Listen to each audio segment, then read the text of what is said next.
Selamat pagi pendengar RRI. Baik, Pak Sil, ini untuk yang kedua kali ya, Nara Teater akan menampilkan dengan topik yang berbeda, pentas teater terkait dengan Ibu Tanah di tahun 2025 ini. Apa yang menjadi inspirasi utama di balik pementasan Ibu Tanah ini, Pak Sil? Sebenarnya Nara Teater itu punya perjalanan proses kekaryaan yang sudah cukup panjang. Kami di tahun 2018 itu juga menggarap tema Inalabo ya, ibu kampung gitu. Lalu 2017 juga menggarap Ina ya, Ina Ina Benga, itu juga cerita tentang perempuan juga. Di tahun ini 2025 ini kami punya proyek panjang ya, itu menggarap Ibu Tanah. Ibu Tanah itu lahir dari pembacaan terhadap mitologi, pembacaan terhadap kultur Lama Holot, terutama yang berkaitan dengan kedewian ilahi ya, kedewian ilahi yang menopang kehidupan orang Lama Holot,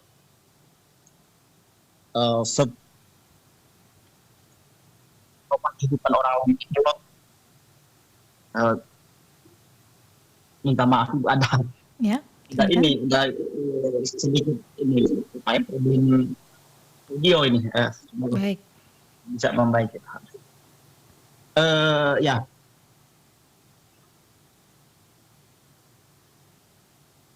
Ya, Pak Sil? Ya, Ibu. Ya, sudah jelas suaranya? Ada pendobelan ini suara saya gitu. Baik. Ada. Coba saya lanjut Bu ya. Ya, silakan. Dan ini ya, Ibu Tanah ini sebenarnya menggali kearifan ya, pengetahuan tradisional terkait dengan tanah, terkait dengan bumi, terkait dengan ekologi ya.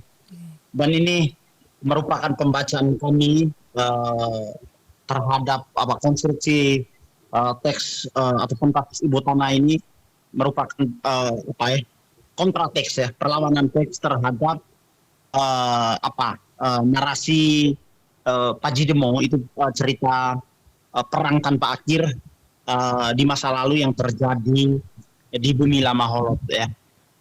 Kami menemukan sebenarnya mitologi yang cukup tua, itu berkisah tentang bagaimana asal usul manusia Lama Holot ya, dari langit kemudian berperang ya, di langit jadi dua, kemudian turun ke bumi gitu kan, berperang dengan dewa-dewi alam gitu. Dan di akhir dari perang ini sebenarnya adalah damai ya, nara itu bayar pajak gitu. Jadi itu sebenarnya kemudian kami dengan manusia-manusia yang sudah ada di bumi itu melahirkan sekutu ya, persaudaraan gitu. Tapi kemudian narasi Paji Demo ini ditafsir, kemudian dimanfaatkan oleh kolonial untuk adu domba ya. Baik. Adu domba itu terjadi, kemudian narasinya ditarik ke narasi yang sangat politis ya, di mana Belanda punya kepentingan, Portugis punya kepentingan, satu memboncengi kerajaan Larantuka yang di bawah Katolik ya, di bawah Portugis. Belanda kemudian memanfaatkan kerajaan-kerajaan pesisir yang Muslim, kemudian ditarik lagi narasinya kepada perang perselisihan antara dua bersaudara ya di kerajaan Larantuka. Nah ini kan sebenarnya kami menemukan konstruksi teks yang dibangun oleh kolonial untuk menciptakan konflik horizontal. Baik, Pak Sil. Dengan tujuan ya, itulah konsep dan inspirasinya ya, mengapa Anda mau mengangkat kembali tentang Ibu Tanah ya di tahun ini, dan bagaimana dengan relevansi dengan kehidupan ya pementasan sesuai dengan kondisi sosial budaya di Flores Timur saat ini, Pak Sil? Hari ini sebenarnya tanah itu jadi sumber ini ya, sumber perselisihan. Sejumlah konflik itu pecah karena persoalan batas tanah ya, sebenarnya persoalan batas tanah yang hilang. Padahalnya kalau kita lihat lebih jauh, tanah itu mempersatukan semestinya. Fungsi tanah air itu fungsi sosial ya. Itu merefleksikan, merepresentasikan sifat dari ini ya, punya tanah ikan ya, ibu bumi tanah ya gitu. Tuhan dalam wujudnya yang feminim ya, dalam konteks Lamaholot ya, itu ibu yang berbagi gitu ya, yang menyerahkan dirinya, yang menyusui kehidupan. Nah, sebenarnya ini adalah konsep ya, konsep kedewian Ilahi yang merangkul dan mempersatukan. Karena fungsinya berbagi ya, fungsinya sosial gitu. Nah, teks ini kemudian kami coba angkat untuk juga semacam membangun kultur ya, kultur yang pro kehidupan gitu, melawan tadi ya kecenderungan di mana tanah itu jadi sumber sengketa, sumber persoalan. Di pihak lain lagi tujuannya adalah untuk membuat terutama masyarakat kita menjaga tanahnya gitu. Karena dia adalah ibu yang memberi kehidupan. Dengan menjaga dan mencintai tanah itu, kita percaya pada tanah kita daripada pergi merantau ya.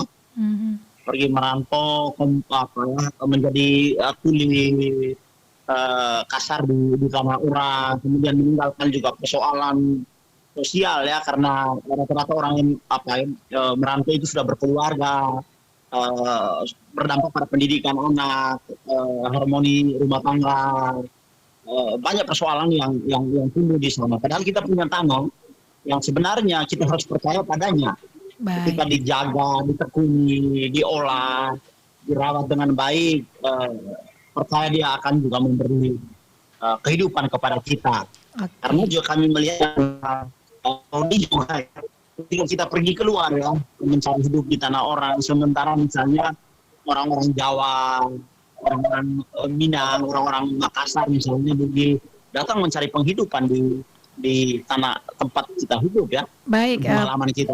Baik, Pak Sil, tentunya dalam proses kreatif ya, yang ingin Anda sampaikan dalam pengembangan naskah dan konsep artistik untuk pementasan ini apa? Kemudian kolaborasinya dengan para pemain dan kru dalam mewujudkan pementasan teater ini seperti apa?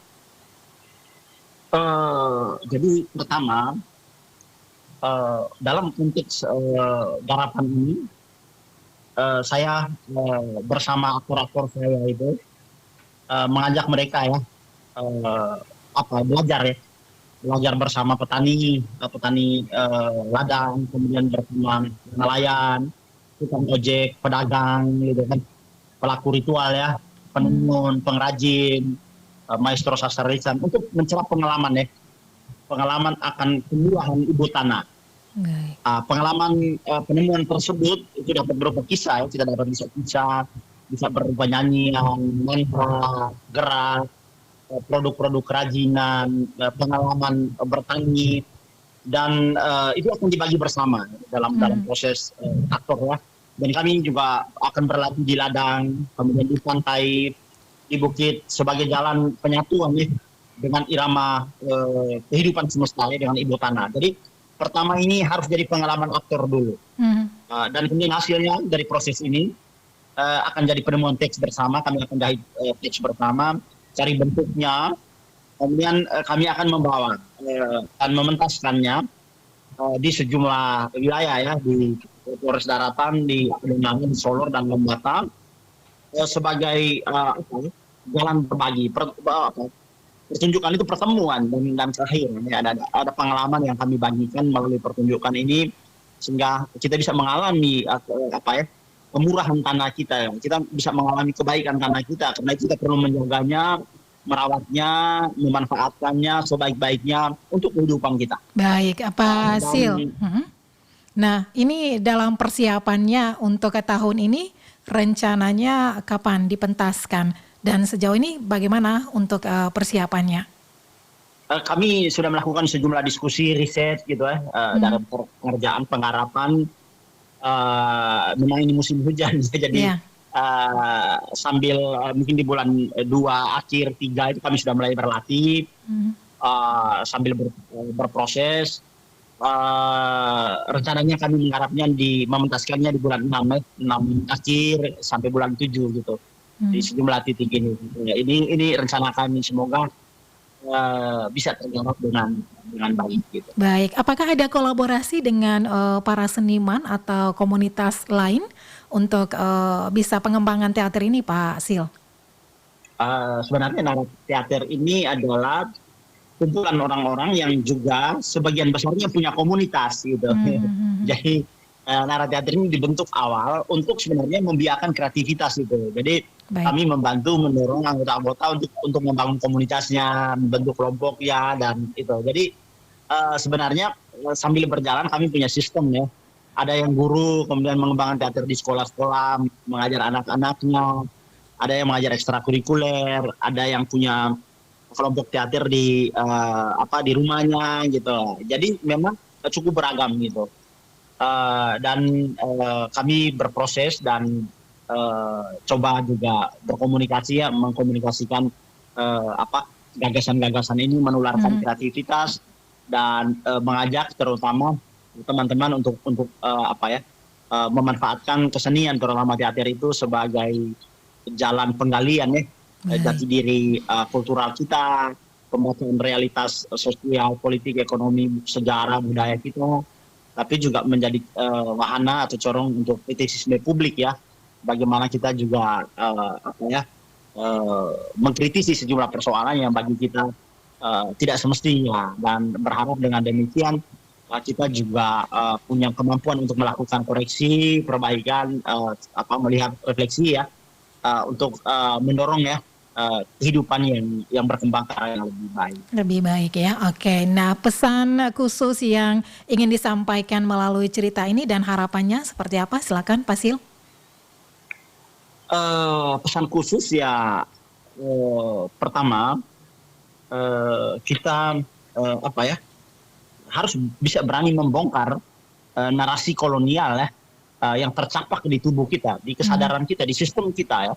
Kita sudah merdeka tapi banyak ya kerja-kerja kesadaran kolonial itu masih ada di kita sebenarnya, dan itu harus dibongkar supaya kita menjadi orang yang memang bicara tentang diri kita dan merdeka untuk mewujudkan pikiran hidup dan gagasan-gagasan kita. Yang kedua memang ya ini juga bagian dari edukasi ya, pencerdasan masyarakat yang